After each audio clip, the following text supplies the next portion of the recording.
자, 둥구리 형님께서 네, 마지막으로 또 링크를 하나 보내주셨습니다. 요 얘기 해보고 커피 리뷰를 해보고 마무리 해볼까 합니다. 일단은 내용이 뭐냐. 10시까지 영업을 한다는 내용입니다. 스타벅스가 제가 알기로는 원래 한 매장마다 좀 다른데 일단 잠깐 멈추고 원래는 한 9시까지로 알고 있어요. 물론 매장마다 좀 다르더라고요. 어떤 매장은 평일에는 9시, 주말에는 10시. 또 어떤 매장은 좀 일찍 닫기도 하고 어떤 매장은 좀 늦게, 그러니까 약간 좀 달랐는데 이번에 정책이 다 10시까지. 이게 제 생각에는 왜 10시냐? 이게 10시 이후부터는 심야 노동 임금이 이제 추가가 붙습니다. 50%가. 그래서 10시까지 하는 것 같아요. 그러니까 하려면 좀 더 연장을 해야 되는데 얘네들이 10시 이후로 안 하는 게 이 10시 이후부터가 심야 노동으로 들어가는 걸로 알고 있어요. 저는 제가 알기로는. 그래서 이제 시급의 50%가 더 붙어요. 그러니까 아무래도 인건비 비용이 발생이 많이 되니까 이제 10시까지로 제한하는 이유가 거기 있는 것 같고, 그러니까 궁극적으로는 이 내용이 그거예요. 그러니까 이제 10시까지 영업 연장한다. 전국에 지금 스타벅스 2,000개 정도 되거든요. 2,000개 매장에서 80% 정도가 10시까지 한다. 그러니까 특수상권 매장들을 제외하고는 이제 원래 10시까지 하던 애들도 있고 이제 10시까지 안 하던 매장이 10시까지 한다는 얘기죠. 그래서 이제 그 내용의 기사인데, 그러니까 이브닝 이벤트도 한다. 그러니까 왜냐 이거야. 왜? 얘네들이 왜 이러느냐? 옛날보다 수익이 안 좋으니까죠. 솔직히 생각해 보세요. 장사가 잘 됐는데 영업을 연장하겠습니까? 영업을 줄여야지. 정말 장사 잘 되는 데를 보면은 영업 줄이고 하잖아요. 딱 몇 시까지 하고 그만두고. 왜? 힘드니까. 어떤 뭐 예를 들어 노는 날은 다 쉬고 뭐 이런 데들 많아요. 그러니까 장사가 잘 되는 매장들은 그렇게 해요. 근데 이제 쟁일 여는 거는 뭐냐? 옛날만큼 장사가 안 된다는 거죠. 그러니까 실제로 제가 돌아다니면 저희 가게도 이제 10시면 닫아요. 물론 이제 다치도츠는 8시에 닫는데 거기는 관광지니까. 그러니까 도심 상권들은 보통 10시면 닫습니다. 왜냐면 9시만 돼도 손님이 좀 뜸해서 이제 실제로 지금 얘기는 이제 좀 더 영업시간을 줄이겠다. 9시나 8시까지만 하자. 뭐 이런 얘기도 있습니다. 밤에 손님이 없어서. 오히려 손님이 없으니까 줄이겠다는 얘기까지 하고 있을 정도인데, 그러니까 기본적으로는 스타벅스조차도 왜 줄이고 있느냐, 영업시간을. 아까도 얘기했지만, 옛날보다 매출은 올라갔는데 수익성이 떨어져서요. 그럼 매출을 더 늘리는 방법밖에 없겠죠. 매출을 더 높여서 수익성을 예전 수익성보다 더 높여야 되는데, 그러기 위해서는 이게 자구책으로 1시간 더 영업하고 뭐 할인 행사를 해서라도 손님을 더 끌어모으겠다. 실제로 스타벅스 가보면 사람들 바글바글 합니다. 문제는 회전율이 떨어지죠. 뭐 노트북 켜놓고 종일 앉아있고 그러니까. 저도 이제 스타벅스 지나갈 때마다 보면 사람이 바글바글 해요. 근데 중요한 거는 종일 앉아 계세요. 종일 앉아 있겠죠. 뭐 노트북 하나 혼자 앉아가지고 노트북 켜고 뭐 이제 종일 뭐 뭐 노트북, 핸드폰, 스마트폰에다 태블릿까지 다 해놓고서 뭐 진짜 풀로 해놓고 놀고 계시더라고요. 뭐 여러 가지 사연이 있겠지. 근데 이제 스타벅스가 이렇게까지 하는 이유는 어떻게 해서든 영업시간을 늘려서라도 수익성을 개선해 보겠다. 그리고 할인 행사를 해서 손님을 더 끌어모으겠다. 어디로 그럼 이 손님들이 다 어디 갔을까요? 다른 경쟁 대체제, 뭐 투썸 플레이스일 수도 있고요. 왜냐면 투썸 플레이스도 요새 많이 생겼어요. 매장 예전보다. 좀 공격적으로 매장을 좀 늘리는 느낌이 있습니다. 실제로 없었던 곳에 투썸 플레이스가 생기니까. 그러면 또 반대로는 또 뭐냐? 메가나 컴포스죠. 저가 커피들.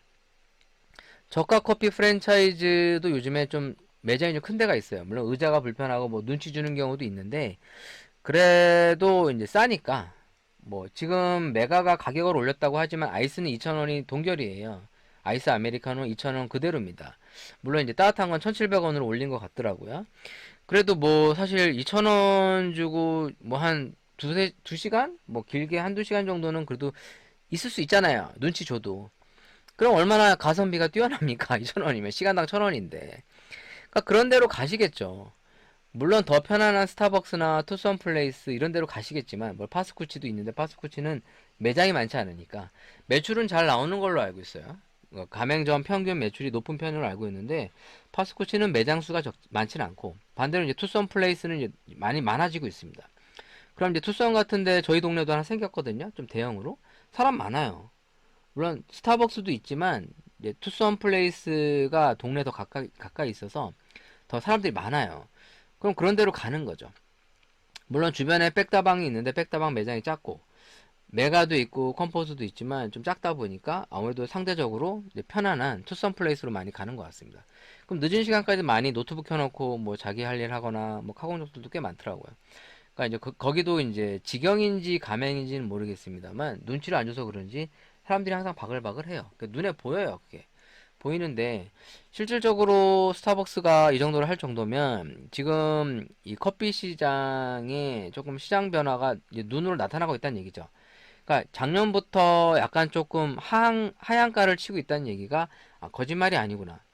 실제로 카페들의 수익성 개선이나 수익 모델의 변화, 시장 구조의 변화가 일어나고 있다는 게 거짓말이 아닌 것 같다라는 느낌이 드는 거죠. 실례로 이디야 매장이 많이 없어지는 반면에 테라커피가 들어간다든가 어떤 시장 변화가 눈에 보이게 나타나고 있어요. 뭐 메머드 커피가 김우빈 씨를 광고 모델로 기용하면서 공격적으로 매장을 좀 늘린다든가 뭐 이런 것만 보더라도 점점 이 저가형 커피 프랜차이즈의 강세가 앞으로 눈에 띄게 나타날 거라 생각이 드는 거고요. 뭐 그러니까 전반적으로 이 자본에 잠식되어 있는 시장 구조에서 이제 자본력 있는 회사들이 조금 더 압박을 할 것이다. 물론 이미 메가나 컴포즈는 주인이 한번 바뀌었고 메가는 최근에 또다시 한번 매각설이 돌고 있습니다. 그러니까 아무래도 이제 1,400억의 매각을 한 이후에 좀 더 큰 비용으로 진행을 하고 있는 것 같아요. 왜냐하면 메가커피가 4천억 정도의 매각을 한 걸 성공한 걸 보면은 충분히 지금 같은 호재인 상황에서 더 큰 비용의 몸값을 받고 넘길 수 있으니까 무조건 잘 될 때 넘겨야지 안 될 때 넘기는 것보다는 이게 해를 거듭할수록 어려워질 거 아닙니까? 뭐 이제 대선 국면 이후에 시장 구조가 어떻게 바뀔지 모르겠지만 시장 구조가 안 좋아진다면 실질적으로 회사 입장에서는 이런 리스크 부담을 안고 회사를 운영하기보다는 잘 될 때 빨리 넘기는 게 낫겠죠. 그런 면에서는 이 시장 구조의 변화가 앞으로 대선 이후에 어떻게 바뀔지가 상당히 중요한 것 같아요. 네, 그런 의미에서 실제로 이 커피 시장의 변화가 이미 작년 하반기부터 시작이 되었다.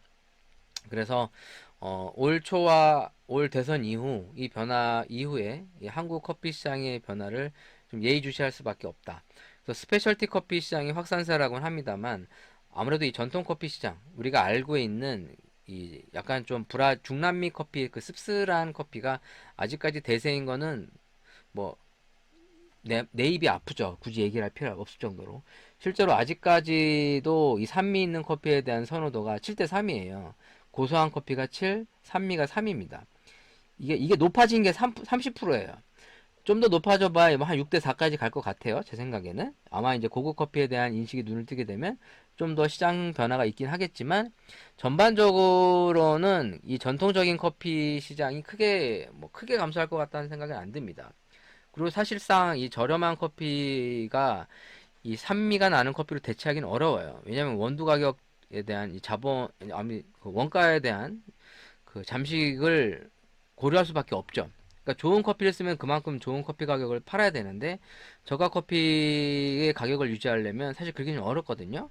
그럼 현실적으로는 고급 시장과 저가 커피 시장, 그러니까 한마디로 얘기해서 무난한 커피 시장과 산미가 나는 스페셜티 커피 시장이 공존하고 있습니다만 이 시장의 변화가 그렇게 급격하게 변할 거라고 보지는 않고 있습니다. 뭐 아무튼 그렇습니다. 제 생각은 그렇고요.